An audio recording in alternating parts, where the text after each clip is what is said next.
Crime Amravati news bulletin में आपका स्वागत है। पेश है आज के मुख्य समाचार। चैनल को लाइक और सब्सक्राइब जरूर करें। जिस तरह आगामी महानगर पालिका चुनाव में फिलहाल हमें देखने को नजर आ रहा है कि सभी पार्टियों की एक्टिविटी और उनके पदाधिकारियों की आज जो भावी पार्षद है उन सभी की एक्टिविटी शुरू हो चुकी है और इसी के साथ साथ सभी पार्टियों के अपने उम्मीदवारों की लिस्ट तैयार हो रही है, उनको आश्वासन दिया जा रहा है। जिस तरह से हम फिलहाल देखने में शहर के अंदर में नजर आ रहा है, इसी तरह से महानगर पालिका चुनाव को देखते हुए आज हमारे बीच जिलाध्यक्ष शिवसेना जिलाध्यक्ष सुनील जी खराड़े सर से हम कुछ महत्वपूर्ण सवाल का सिलसिला शुरू करने वाले हैं, जिससे आगामी महानगर पालिका चुनाव के अंदर में शिवसेना की क्या रणनीति है और वो किस तरह से उम्मीदवारों को इस मैदान के अंदर में उतारना चाहती है। हमारे दर्शकों की इच्छुक के अनुसार आज सर का हम इस क्राइम अमरावती न्यूज चैनल के माध्यम से स्वागत भी करते हैं और स्वागत के साथ साथ आज सवाल का सिलसिला शुरू करते हैं।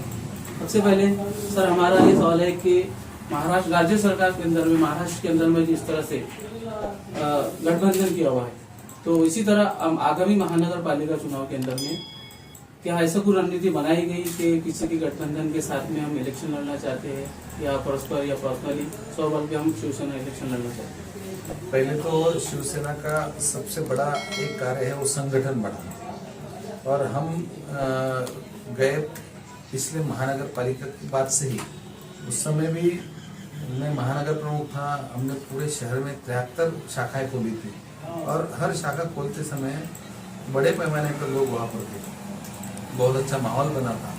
और उसी हिसाब से हमको उस समय मुस्लिम क्षेत्र छोड़ के 73 उम्मीदवार 73 कैंडिडेट्स हमको मिले थे। ये हमारे लिए बहुत बड़ी उपलब्धि थी उस समय।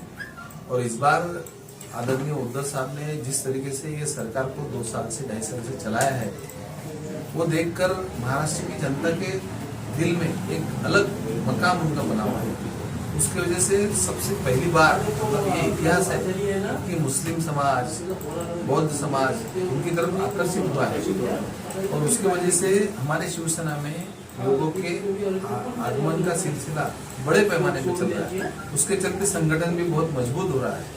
और जिस तरीके से आपने पूछा कि आने वाली महानगर पालिका में हम गठबंधन करेंगे, तो फिलहाल तो जब तक के हम हमारे पक्ष सृष्टि की तरफ से कोई आदेश नहीं आता है तब तक के हम उस विषय में चर्चा भी नहीं करेंगे।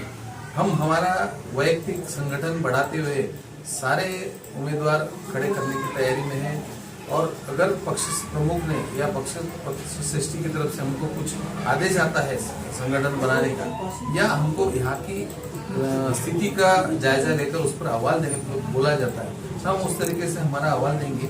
लेकिन आज की तारीख में हम हमारी पूरी टीम, तो पूरे जितने अभी 87 नगर सेवक के कुछ अभी बढ़ने वाले हैं, वो हिसाब से पूरी तैयारी हमने की हुई है और मुस्लिम क्षेत्र में हर वार्ड में हमारे पास कैंडिडेट अभी मौजूद है। सर किन मुद्दों को लेके और योजनाओं के साथ आप करना चाहते हैं? सबसे पहले मैं तो यही बोलूंगा कि जान है तो जहान है। यहाँ की जो आरोग्य व्यवस्था है, जिस तरीके से कोरोना काल में पूरे महाराष्ट्र में, देश में नाम कमाया महाराष्ट्र में, और उसी तरीके से मैं तो बोलता हूँ विदर्भ में अमरावती ने नाम कमाया। उस समय बहुत सारी पेशेंट की जो संख्या थी आजू बाजू के जिले से भी हमने अडॉप्ट की, उनको भी हमने ट्रीटमेंट किया। तो ये जो हमारा सिलसिला है आरोग्य व्यवस्था का, उसको और बेहतर बनाने के लिए कोशिश करेंगे। दूसरी बहुत बड़ी बात है शहर के अंदर पार्किंग व्यवस्था। वो पार्किंग व्यवस्था पिछले 5 साल से, उस समय भी हमारा एजेंडा था, हमने विद्यमान जो अभी महानगर पालिका में जो सत्ता में है उन लोगों को भी इस बारे में बोला है, वो उस क्षेत्र में या उस विषय में किसी का ध्यान नहीं जाता। आप देख रहे होंगे अगर शहर में हम फैमिली लेकर गए, कहीं खरीदी करना है, कोई शॉपिंग करने जाते, 4 व्हीलर लेकर जाए, उसके लिए तो पार्किंग की जगह नहीं, 2 व्हीलर भी अगर लगाएंगे तो एक आधा ट्रैफिक वाला लेके उठा के लेके जाता। वो बेचारा, उसकी मिसेस थैलियाँ लेके बाहर खड़ी रहती और वो पुलिस स्टेशन में जाना पड़ता। हालांकि उसने गलती किया है, लेकिन वो गलती उसकी जानबूझ के नहीं, उसको पर्यायी व्यवस्था तो दो। आपने मार्केट बड़े बड़े बना के रख दी, मार्केट जो बड़े बड़े बनाए गए उसमें पार्किंग व्यवस्था बहुत कम दी गई है। उस वजह से शहर में पार्किंग की व्यवस्था करना जरूरी है। तीसरा बड़ा मुद्दा है शहर की साफ सफाई, क्योंकि आरोग्य व्यवस्था हम बेहतर करने के लिए आगे जाते हैं तो सबसे पहले साफ सफाई का मुद्दा हमको ध्यान में रखना चाहिए। वो शहर की साफ सफाई उस तरीके से नहीं हो रही है, ऐसा चित्र फिलहाल है। कोरोना के वक्त तो भी सारी पब्लिक अपने अपने घरों में सुरक्षित थी, इसलिए ज्यादा उसका पता नहीं चल पाया। लेकिन फिर से अभी जो अपना जनजीवन लाइन पर आ रहा है तो हम देख रहे हैं कि वो घन कचरा व्यवस्थापन बोलो या फिर शहर की साफ सफाई बोलो, उसमें बड़ी कमी है। इसलिए ये सारे मुद्दे मेन है, इसके साथ में हम आगे जाए। जैसा सर ने बताया और हमारे ऑब्जर्वेशन में है, जो निर्णय उनकी तरफ से आए हैं उनकी वजह से जो जनता उनके ऊपर खुश है, तो ये अभी वो मतलब सत्ता में है और एक पद पर है, इसलिए उनका कार्य पता चल रहा है। लेकिन उनकी तरफ से उसके पहले भी कि भाई ये मुस्लिम है तो इनको हम दूर कर देंगे या इनके ऊपर अत्याचार करेंगे या कुछ गलत करेंगे, ऐसा पहले भी नहीं था। लेकिन वो जो दिखने का जो देखने का जरिया था और कुछ लोगों ने एक हवा बना के रखा था कि शिवसेना भाई ऐसा है वैसा है। शिवसेना सच्चे लोगों के साथ है, जो इस देश से प्यार करते हैं उनके साथ है, जो महाराष्ट्र से प्यार करते हैं उनके साथ है। इसलिए वो उसमें वो मुस्लिम या और कोई जाति ऐसा कोई भेदभाव नहीं था, पहले भी नहीं था।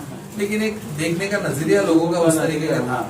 लेकिन वो धीरे धीरे जैसे जैसे उद्धव साहब एक एक निर्णय ले रहे हैं, ऐतिहासिक निर्णय उन्होंने किए हैं कि सबसे पहले तो आप देखेंगे तो जो इसके पहले जितनी भी कर्ज माफी हुई है उसकी तुलना में ये जो कर्ज माफी थी वो इतनी अच्छे तरीके से इम्प्लीमेंट हुई कि आपको उस समय पहले की जो इसके पहले की सरकार की जो कर्ज माफी थी उसके अभी तक के लोगों को पैसे नहीं मिले या उनके कर्ज माफ नहीं हुआ है।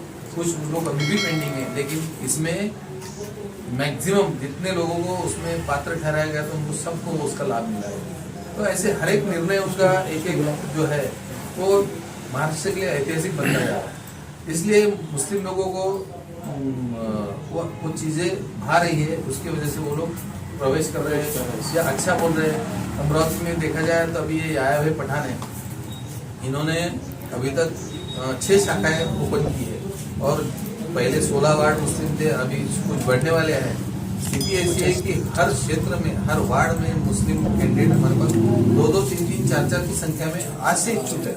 इंटरव्यू तो अभी बहुत दूर है, इसलिए चित्र इस बार हरदम से अलग है। आपने बताया कि कैंडिडेट इच्छुक है, यानी आपकी पार्टी के माध्यम से वो इलेक्शन लड़ना चाहते हैं और फिलहाल देख भी रहे हैं कि बहुत सारे लोग मुस्लिम क्षेत्र के अंदर से जो है तो समावेश कर रहे हैं पार्टी के अंदर। लेकिन आप एक प्रमुख होने के नाते और शिवसेना जिला प्रमुख होने के नाते आपके अंडर के अंदर में जितने भी पदाधिकारी और जो कार्यकर्ता जो इसके अंदर में प्रवेश कर रहे हैं, लेकिन आगामी महानगर पालिका 2022 के चुनाव के अंदर में आप किस तरह के उम्मीदवारों को उम्मीदवारी देना चाहते हैं और आपका किस तरह का पैटर्न रहेगा, कैसा उम्मीदवार चाहिए, उसकी कार्यशैली कैसी चाहिए, इस तरह से। देखिए, शिवसेना का जो शिवसेना की जो स्थापना हुई थी, बाला साहब ने जो शिवसेना की स्थापना की थी, वो सर्वसामान्य लोगों के लिए संघर्ष करने वाले हमारे शिव सैनिक, मतलब कोई भी बड़ा वाकया हो या कोई कभी भी जरूरत पड़े, नेचुरल कैलेमिटीज हो, उसमें सबसे पहले शिव सैनिक आ गया और हमारे जितने भाई हैं उनको सबसे पहले मदद के लिए आ गया।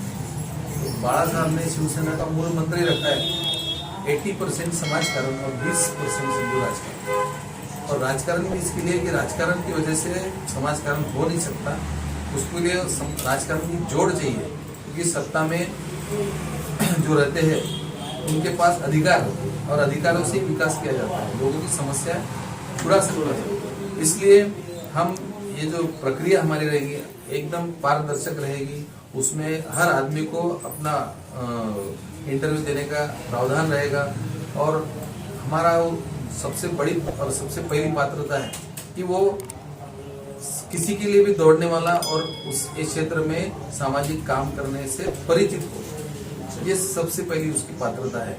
बाकी उसके बाद जो इलेक्शन लड़ने की लगती है, बाकी पात्रता हम बाद में देखेंगे। इसलिए बड़ी पारदर्शिता से हम उनको इंटरव्यू लेंगे और उनको उस चीज़ का समाधान रहेगा कि भाई मेरे से अच्छा कैंडिडेट था इसलिए उसको दिया गया, इसलिए मेरे को नाराज होने की जरूरत है। सभी प्रभाग के अंदर भी सर बिल्कुल हम इंटरव्यू सेंट्रलाइज लेने वाले हैं। इंटरव्यू में हमारे पक्ष से बड़े नेता आएंगे, उनके सामने वो पूरी पारदर्शक प्रक्रिया रहेगी और उसमें हर आदमी को समाधान मिलेगा।